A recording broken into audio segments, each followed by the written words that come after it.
Hello everyone. So for this lesson, we're going to talk about series as part of our discussion for power series. No, so when we say series, this is defined as the sum of terms of a sequence. No, so for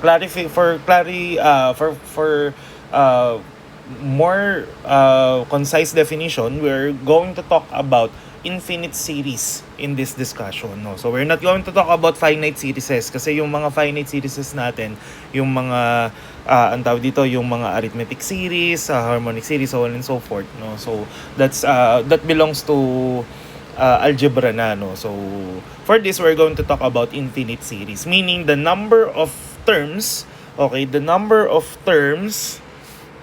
in this series is infinite. Okay? So, this is defined by S is equal to the summation of A sub n from n is equal to 0 to infinity. Or if we're going to expand, no, that's equal to A sub 0 plus A sub 1 plus A sub 2 up until A sub n. No? So, yan yung natin, no, yung tinatawag natin na infinite series. So, etong naka-summation form, ito yung tinatawag natin na closed loop form.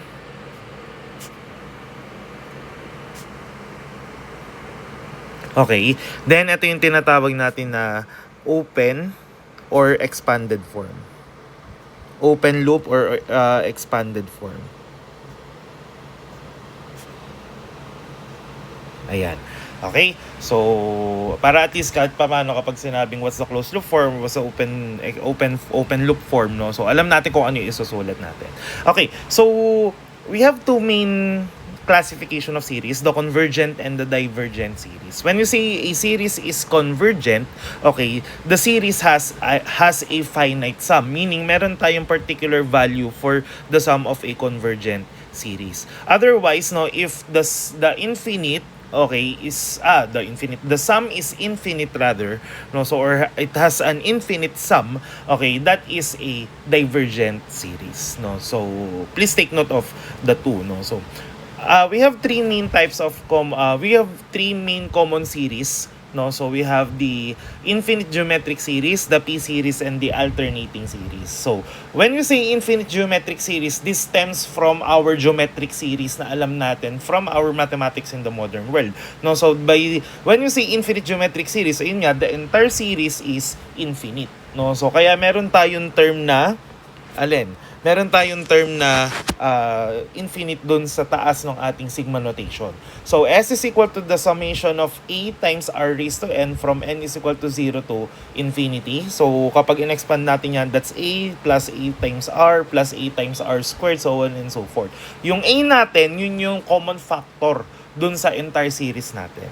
Okay? Then yung R, that is the ratio. No? So, if the absolute value of R is less than 1 or between negative 1 and 1 for the value of R alone, okay, the series is convergent. Okay, and the sum of the infinite geometric series is equal to S is equal to A over 1 minus R. A being the common factor of the series. Otherwise, the series is divergent, meaning the series has an infinite sum.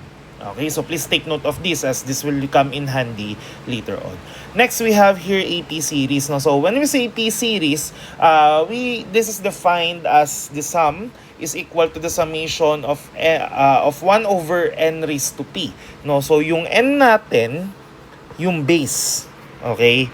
Yung base ang n natin, meaning yan yung tumataas. Okay, yung nag-i-increase yung value.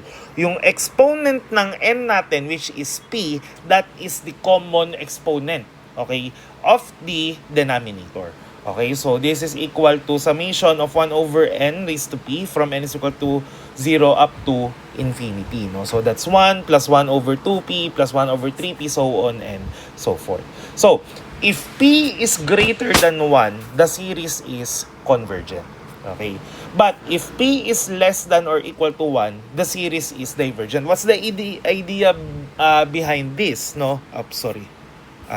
Wait lang.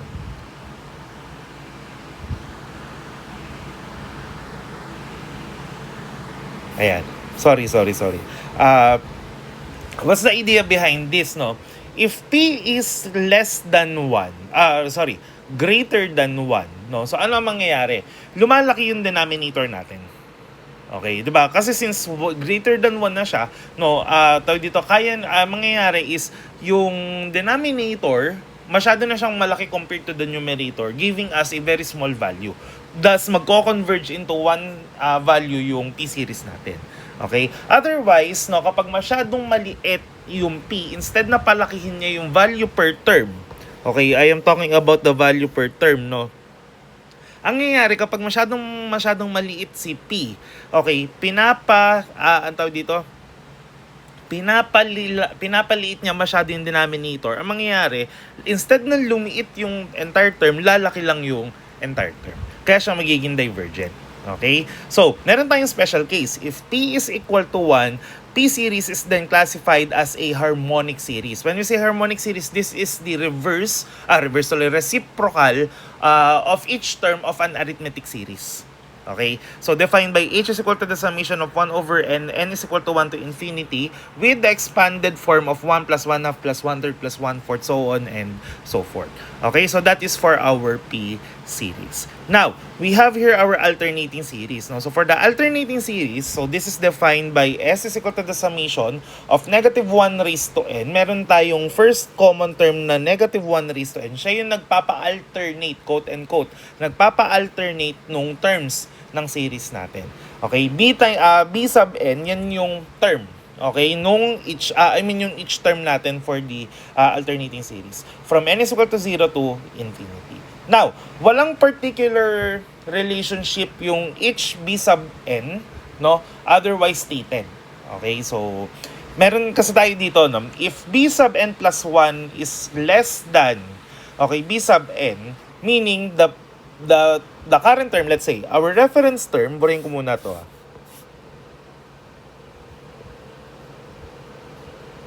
Ayan. Okay.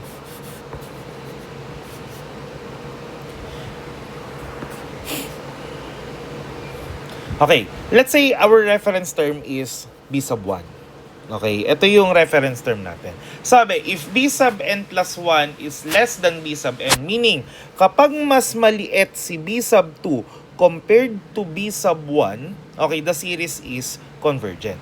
Otherwise, divergent. No? So, kasi kapag palaki ng palaki, syempre, ang mangyayari, lalaki yung value. Diba? Hindi naman siya, magiging infinite na yung sum ng infinite series natin for the alternating series. Okay? So, I hope clear po yung distinction natin doon. No? So, sige, let's compute some of the series. No? So, determine the following series if it is convergent or divergent. Okay? Based dun sa definition na sinabi natin kanina. Find the sum if possible. Okay, let's first take our first example. No? So, we have here 2 minus 3 plus 9 halves minus 27 over 4 plus 81 over 8, so on and so forth. Okay, first thinking, diba? The first step natin is identify what kind of series is this.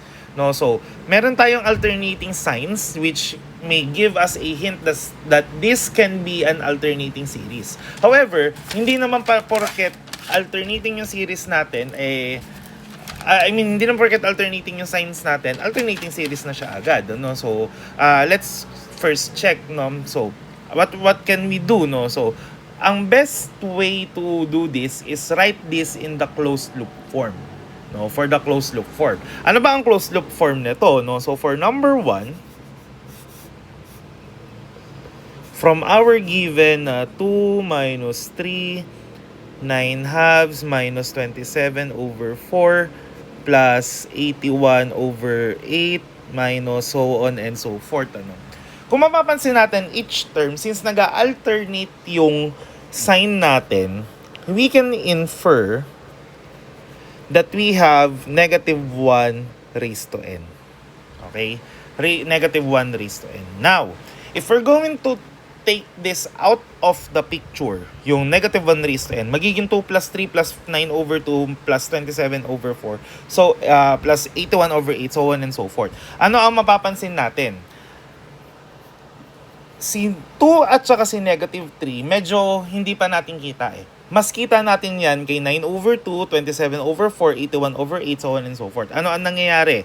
Each term, okay, is the power of Meron siyang corresponding exponent.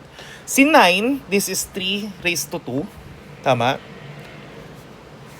Lagay natin dito. 3 raised to 2 plus 3 raised to 3 plus 4 raised to 3. Sorry. Mali. 3 raised to 4 pala. Check natin 3 raised to 4, so on and so forth. Tama? Okay. Dito sa baba, ano to? No, so, ano ang mangyayari dito? So, this is si 2, that's 2 raised to 1. This is 2 squared 2 cube, 'di ba? So on and so forth. No, so what can we do? Hindi kasi match yung exponents natin. 'Di ba? Kung mapapansin natin, this is 2 raised to 1, this is 3 raised to 2. Okay, dapat kasi before tayo mag-plug dito sa loob nung kasi what we are considering for this one is this could be an infinite geometric series. Okay? So, ano ang gagawin natin dito? If we're going to factor out 2 from our original series, this original series will become, okay, burahin ko muna to Our original series will become, if we're going to factor out 2, no? So we have 1 minus 3 over 2 plus 9 over 4, tama? Minus 27 over 8 plus 81 over 16. Which kapag sinulat natin to in ang tawag dito, in exponent form, 'di ba? 2. Si 1 wag muna natin pansinin kasi alam natin this is just raised to 0, 'di ba? So, this can be what? So, 1 minus 3 over 2 plus 3 over 2 squared. Tama? 3 squared, that's 9. 2 squared is 4. Then we have here plus 3 over 2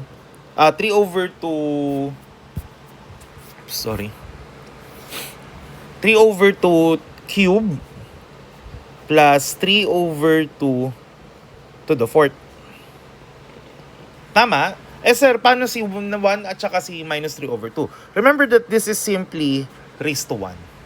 And this part, this can be written as 3 over 2 raised to 0. Just to abide dun sa commonality ng value natin, no? So therefore, I can say that this is in the form of 2 times 3 over 2 raised to n. Gets? Na yan yung i-multiply natin dito sa loob nung value natin. Okay, so we have here 2 times 3 over 2 raised to n. From n is equal to 0 to infinity. Tama? Diba? Yan yung dito yung closed loop form natin, which can be further simplified into from n is equal to 0 to infinity. Since parehas naman ito at saka ito na mayroong raised to n, pwede ko naman silang pagsamahin. 2 negative 3 over 2 raised to n. This is my a, this is my r, and this is n. A, r raised to n, that is an infinite geometric series. Okay? So, with that, no, so let's identify. We have r. This is negative 3 over 2. Thus, our absolute value of r is equal to 3 over 2, which is definitely, this is greater than 1. Diba? Kasi 3 over 2 is 1.5. Diba? So, since this is greater than 1, therefore, our series is a divergent series. Yan. So, there is no sum, no, for a divergent infinite geometric series. I hope this is clear, no? How did we identify? No, sige. Let's try the next one, no? So, for the next one, we have number 2. Okay, so we have the sum of 1 plus 2 raised to n over 5 raised to n. Okay, from n is equal to 0 to infinity. Medyo ano to, malapit na siya kay form ng infinite geometric series natin. But we need to simplify first. No? So ano ang gagawin natin? We can separate the fractions into 2. So that's 1 over 5 raised to n plus 2n over 5 raised to n. Okay? So with this series can be broken into 2-part series. Diba? Yung part ng 1 over 5 raised to n at saka yung part ng 2 raised to n over 5 raised to n. Okay? So meron tayong dalawang infinite geometric series which came from 1. No? So this 1 over 5 raised to n can be written as 1 over 5 raised to n. Okay? So, pwede natin yung isulat ng ganyan. Then, plus another infinite geometric series of 2 over 5 naman, no, raised to n. From n is equal to 0 to infinity. So, we have an infinite geometric series with a is equal to 1. Okay? Kasi naka-multiply naman yan dito sa harapan. For both. Okay? And r, this is 1 over 5, which is definitely less than 1. Okay? Then we also have r is equal to 2 over 5, also less than 1. Since both of them are less than 1, both of them are convergent, therefore the entire series is also convergent. Okay? So this is convergent. Okay? And pag convergent, 'di ba, meron tayong sum, no, for this one. So our sum s is equal to a over 1 minus r. So let's add both, no. So we have here 1 over 1 minus 1 over 5. Okay? Plus 1 over 1 minus 2 over 5. So this is equal to 5 over 5 minus 1 is 4 plus 5. So 5 minus 2 is 3. Okay, so therefore this is equal to 15 plus 20 over 12. So this is equal to 35 over 12. Ayan. Okay, so this is the sum, no, for this particular infinite geometric series. Okay? I hope this is clear, no? Sana malinaw, no? Makikita naman natin yan. Okay? Sige. Game, no? So, another one. So, yung number 3 natin. So, let's check. So, for number 3, we have the sum of 4 raised to n minus 1 over 3 raised to n. So, medyo similar siya dun sa una, no? Check natin kung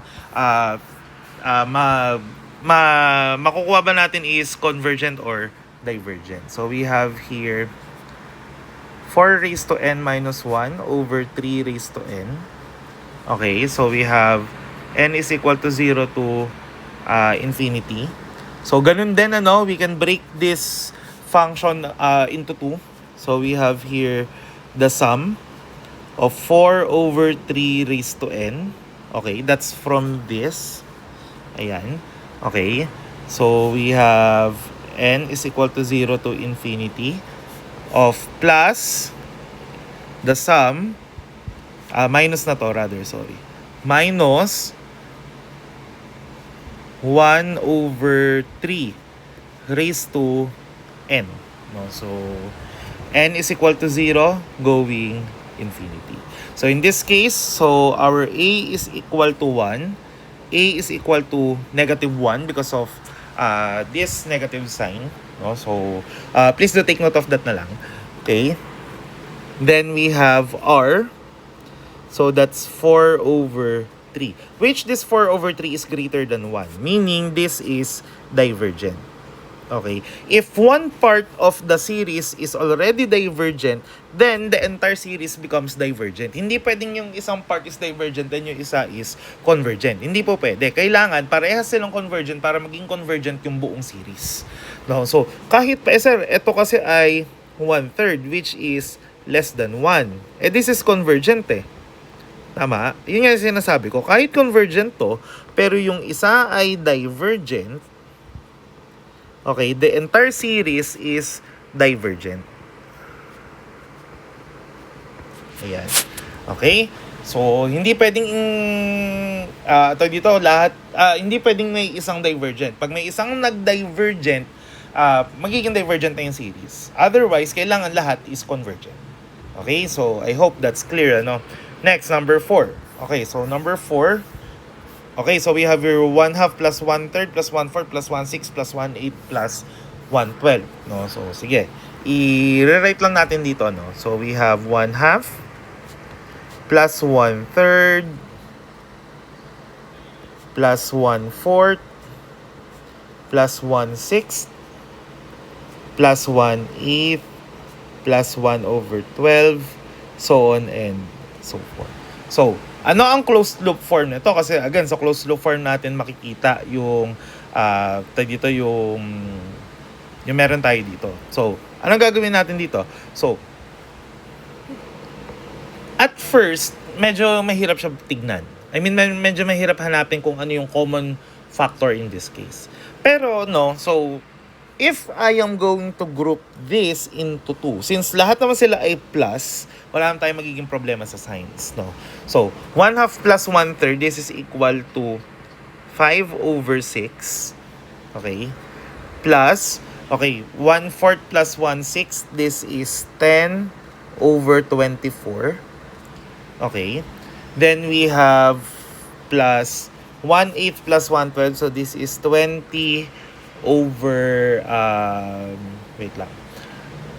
8 times 12. So that is 96. Yan. So on and so forth. Now, if I am going to factor out 5/6. Okay? Kasi lahat sila. Sa taas, common si 5. So pwede ko i-factor out. Sa baba, common din si dito sa taas, di ba? Common si 5, si 5, si 5. Common si 6, si 6, at saka si 6. Tama? So, if I'm going to factor out 5/6, I will arrive with what?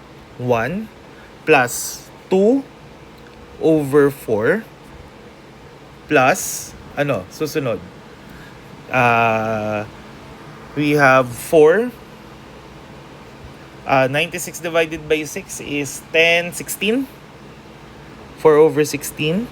So on and so forth. Diba? Which, this will give us 1/2. This will give us 1/4. And 1/4, diba? We can rewrite 1/4 as 1/2 squared. So ano ang common? Si 1/2. Diba? Kasi remember that this one can be written as 1/2 raised to 0. Okay, 0, 1, 2. Malamang susunod dyan, 3, 4, so on and so forth. Diba? So, we can write this as, this is the sum, okay, of 5/6 raised to 1/2 raised to n from n is equal to 0 to infinity. Okay? So, yan yung dito yung closed loop form natin. So we have our A. So that's 5/6. Our R is equal to 1/2, which is definitely less than 1. So therefore, this is convergent. And since this is convergent, diba, we can get the sum. Diba? What is the sum? So the sum is A over 1 minus R. So this is equal to 5/6 over 1 minus 1/2. So definitely this is 1/2. So we have 5/6 times 2. Diba? So cancel. This becomes 3. So therefore we have 5/3. And that is the sum, no, for our infinite geometric series, no. So ganun, that's how the different ways we try to solve these infinite geometric series. Then for our last example, we have 5/3 raised to n raised to 4. Okay, so ano mapapansin natin dito? Si number 5 actually medyo madali siyang ma-identify, no. Bakit? Okay, so rewrite ko lang. So we have here 5 or 3 raised to 3 times n raised to 4. from n is equal to 1 to infinity. Ayan. Okay, so ano mangyayari? This 5/3, pwede ko siyang isulat sa labas. Remember that this is a sum series, di ba? So, mga common factors pwede natin i-factor out. Ayan. Outside the exponent. To infinity of 1/n raised to 4. Ayan. So, anong klaseng series to? No? So, 1/n raised to 4. This is an example of a P series. Diba? With our P being equal to 4. Ayan. Sir, may n is equal to 1 tayo dito sa baba. Anong gagawin natin? Diba by definition, our P series starts at 0. Diba? Our P series starts at 0. That's fine. No, it just means that, ang tawag dito, since n is equal to 0, 1 over 0 is undefined. So this should actually start with 1. Tama naman yan. Correct ko yung nandito sa definition natin. This should be starting at 1. Ayan. Sorry. Ayan. Siguro na-overlook ko lang sa notes ko. No? Kasi 1/0 is 0 raised to any number is 0. 1/0 is undefined. Diba? Again natin dito. 1/0.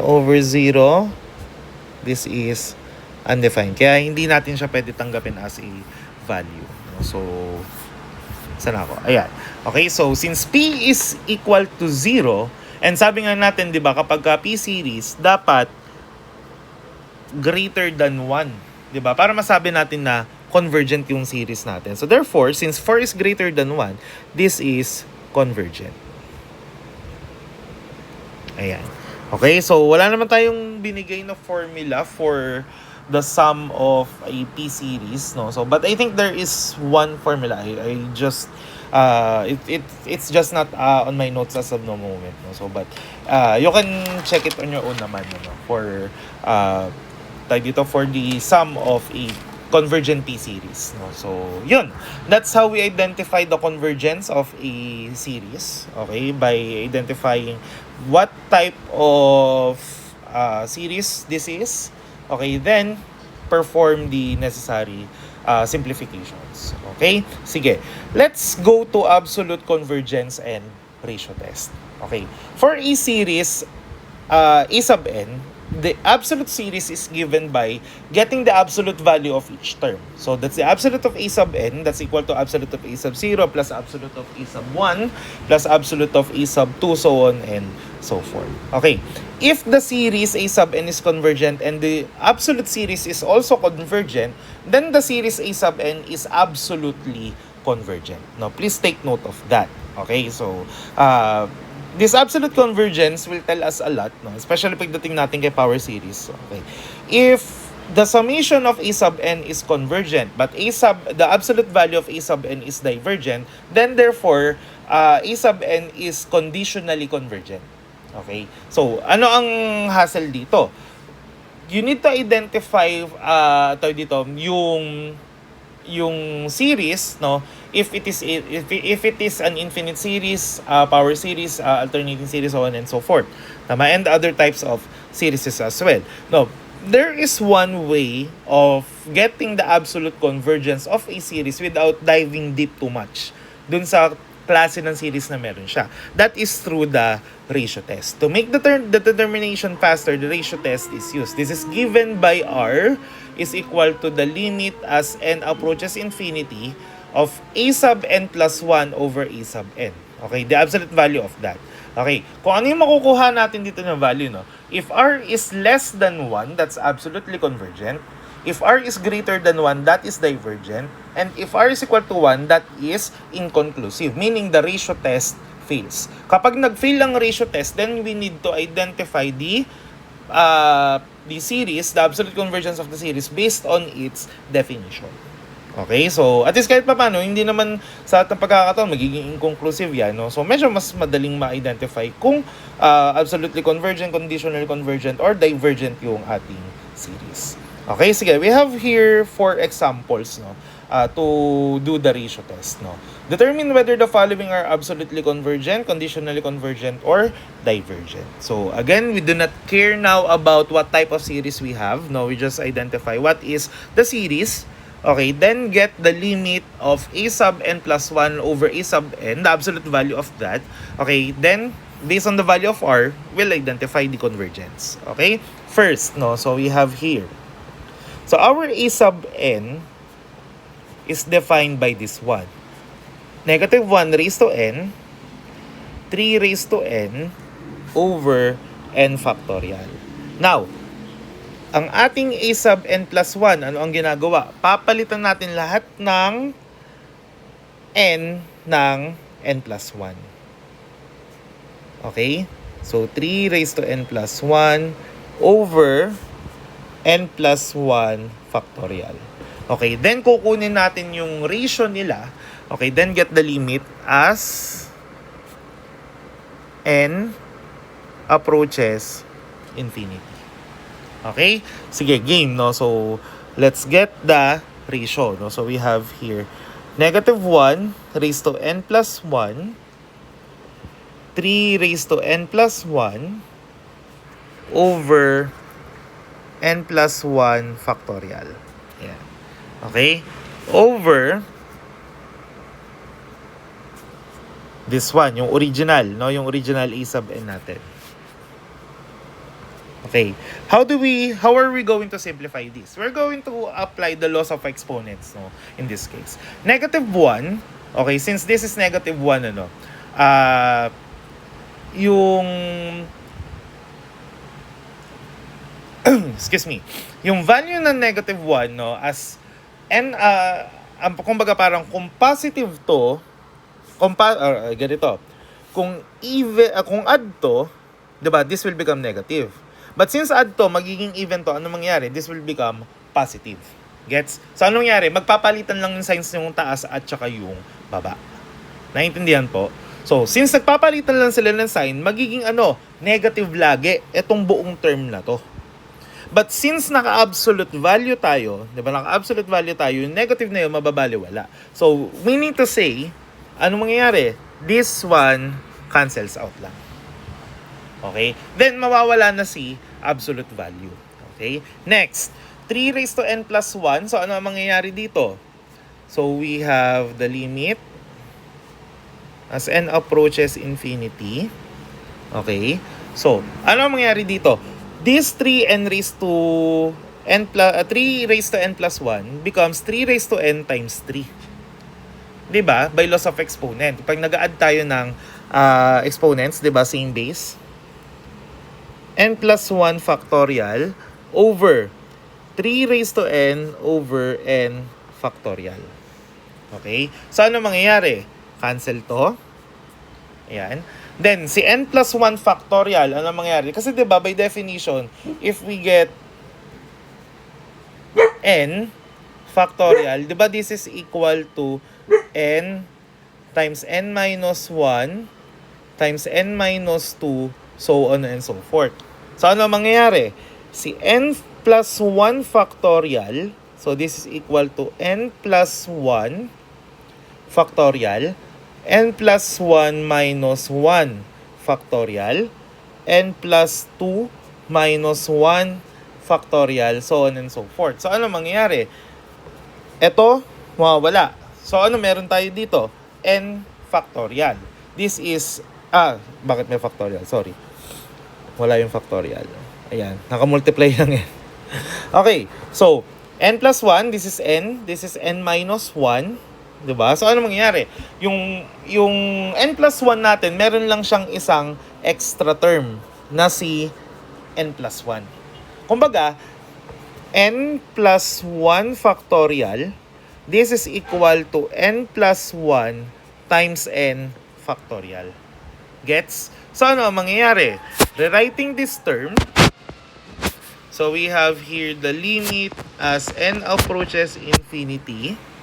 Okay, so we have 3 over n plus 1 times n factorial times n factorial. So, makakancel na lang to. Diba? So, therefore, ano mangyayari? pwede na tayo ngayon mag-simplify nung ating limit. No, so n approaches infinity of 3 over n plus 1. Okay, so substitute n to infinity to n, so that's infinity plus 1, that's infinity. 3 divided by infinity is 0. Okay, since 0 is less than 1. Okay, since 0 is less than 1, therefore this is absolutely convergent.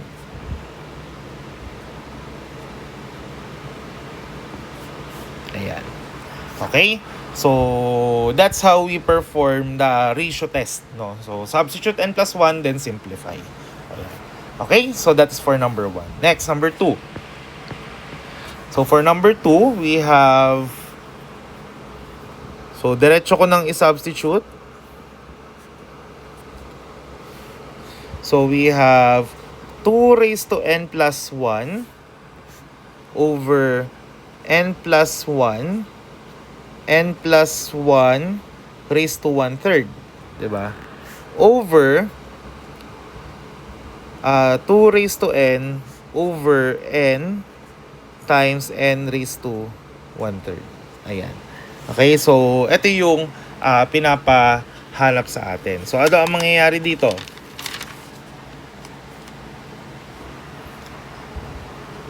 So, ano mangyayari dito sa ratio test natin? So, first, no, so we have the limit.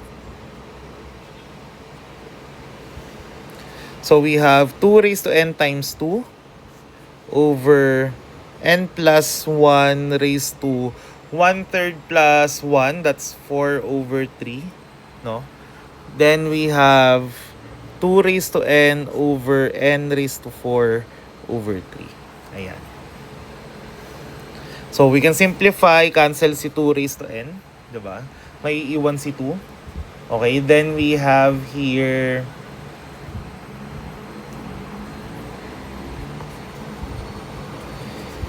So, the limit as n approaches infinity. So, we have 2 n raised to 4 over 3 over n plus 1 raised to 4 over 3. No? So, since parehas sila may power na 4 over 3, we can factor out si... labas ko muna si 2. Then, factor out natin n over n plus 1. Diba? Si 4 over 3. Ayan. Okay? And, of course, no? So, that's 2 by properties of limits. Diba? N over n plus 1. So, labas si 4 over 3. Ayan. Okay? So, ano ang gagawin natin dito? No? So, since this will become infinity over infinity, we're going to apply L'Hopital's. Diba? So, L'Hopital's rule, no? So, get the derivative. ddn, ganun din dito, ddn, which will give us, this is 1 over 1, no? Meaning this entire term is just simply 1. So, ano naiwan? Si 2. Diba? Kasi 1 raised to 4 over 3, that's 2. So, therefore, our r is equal to 2, which is greater than 1. And pag greater than 1, diba, the series is divergent. Ayan. Based sa definition ng ating, based sa definition ng ating ratio test. So, if r is greater than 1, therefore, this is divergent. Okay? So, I hope malinaw, ano? Number 3. Okay, so for number 3, we have sum of negative 1 raised to n over n squared from n is equal to 1 to infinity. So, gain our r. So, we take the limit. Ganun pa rin. Absolute value. Then, change all n's with n plus 1. Diba? Over n plus 1 squared over n squared. Ayan. Okay? So, katulad lang nung kanina, no? So, with the absolute value, matatanggal lang yung negative sign natin. Since this is alternating, so this will always be negative. Due to the absolute value, magiging positive na siya. So, 1 over 1, makakancel. Okay? So, therefore, this is equal to the limit as n approaches infinity of, okay, so this is 1 over n squared. So, parang ganito yung mangyayari. Times n squared. Tama? Diba? Then, okay, ilalabas lang natin dito si square kasi properties ng limits. So, we have n over n plus 1 squared. And kanina, di ba alam natin, n over n plus 1, this is equal to 1. Di ba? So, 1 squared, this is equal to 1. So, since 1 is equal to 1, no, alam natin yan. 1 is equal to 1, therefore, this is inconclusive. No, so, to determine if this is if this is absolutely convergent or not, no, so we need to check manually, di ba? Using yung values natin. Okay, this is an alternating series because of what? Because of 1 raised to n. Di ba? This can be written as the sum from n is equal to 1 to infinity of negative 1 raised to n 1 over n squared. Ayan. So, alternating series yan. Okay, so, let's expand, no? So, we have 1, no? So, negative 1 times 1. Then, we have plus, no? So, magiging square to. So, we have 1/4, no? 2 squared. Ayan. Then, minus 1 over 3 squared plus 1 over 4 squared, so on and so forth. So, since our, di ba, without putting in the negative, this will become 1 plus 1/2 plus 1/3 plus, 1/2.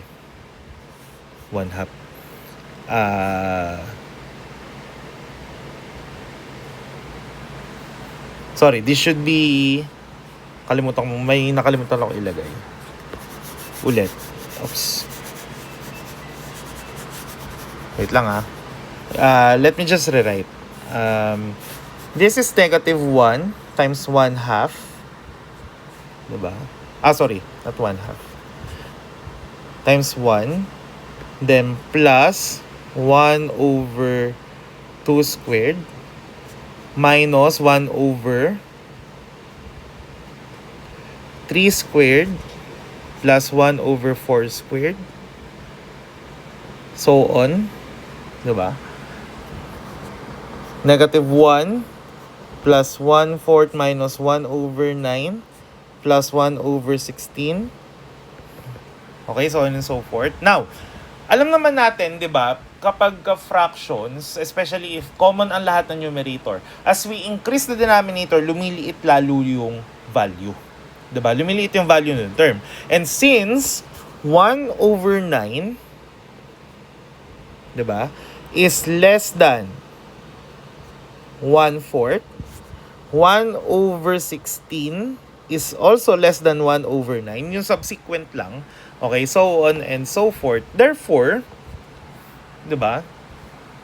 Therefore, this is, this is not an alternating series pala. I'm sorry. This is a P series. No? So, P series yan. Because of this. Tumataas is the denominator. Diba this is 2 raised to 1. No? Ayan. 1 raised to 2 pala. Ayan. Okay, so P series pala to, not alternating series. Sorry about the confusion. Okay, so since this is a P series, so our P is equal to 2 and 2 is greater than 1. So therefore, this is convergent.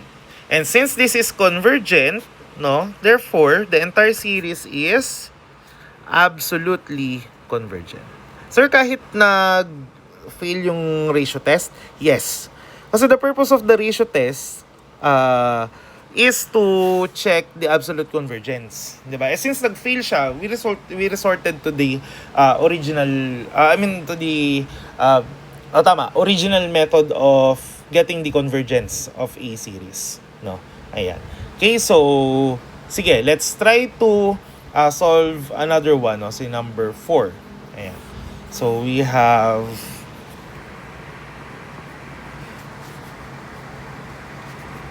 the summation from negative 1 raised to n over n from n is equal to 1 to infinity. And sorry, tama. This is P series kasi eto, I forgot, no. So with this, no, so this is also a P series with P is equal to 1. Okay? And since sorry. Wag pala muna ratio test pala muna tayo. I forgot. Sorry. So for the ratio test,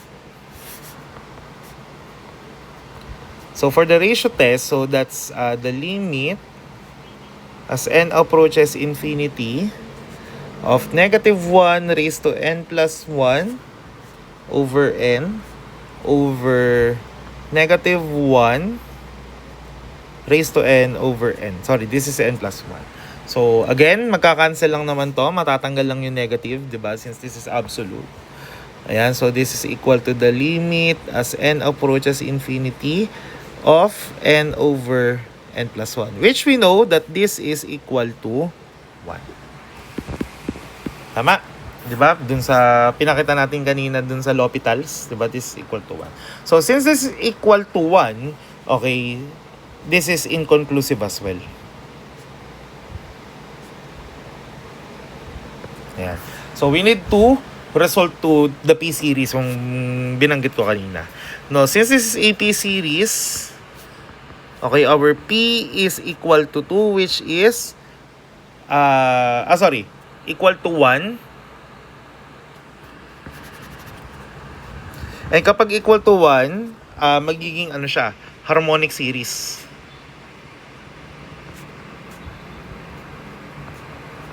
Okay. And for our harmonic series, 'di ba? This is divergent. Now, okay. So ibig sabihin, sir, kanina sabi nyo convergent, so magiging absolutely convergent. Ito, divergent, so ano ang mangyayari? From divergent, since originally we are tasked to identify the absolute convergence, okay, this is conditionally convergent. Ang final answer natin dito is conditionally convergent.